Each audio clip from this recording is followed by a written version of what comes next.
Pregnant అయినప్పటి నుంచి మనము మంచి ఫుడ్ తీసుకుంటూ ఉంటాం. సో ఫస్ట్‌లో బాగానే ఉంటాము. మనము వెయిటు అట్లాగే మనకు కావాల్సిన బ్లడ్ అంతా బాగానే ఉంటుంది. కానీ చివరికి వచ్చేటప్పటికి మనం ఎంత మంచి ఫుడ్ తీసుకున్నా కానీ చివరి నెలలో అయితే చాలా జాగ్రత్తగా ఉండాలి.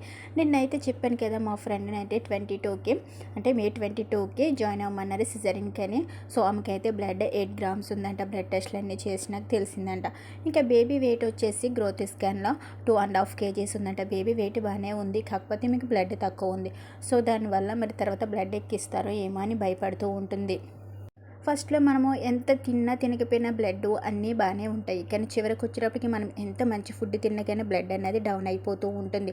ఎందుకంటే ఇక్కడి నుంచి బేబీకి అలాగే తల్లికి ఇద్దరికి ఆ బ్లడ్ అన్నది సరిపోవాలి కదా. సో ఇద్దరికి బ్లడ్ సరిపోక అలా తల్లికి తక్కువైపోతూ ఉంటుంది. నాకు అట్లానే జరిగింది. ఫస్ట్ డెలివరీలో నా బ్లడ్ కూడా 8 గ్రామ్స్కి వచ్చేస్తే నాకు సిజరీన్ చేసినాక 2 ప్యాకెట్స్ బ్లడ్ ఎక్కిచ్చారు.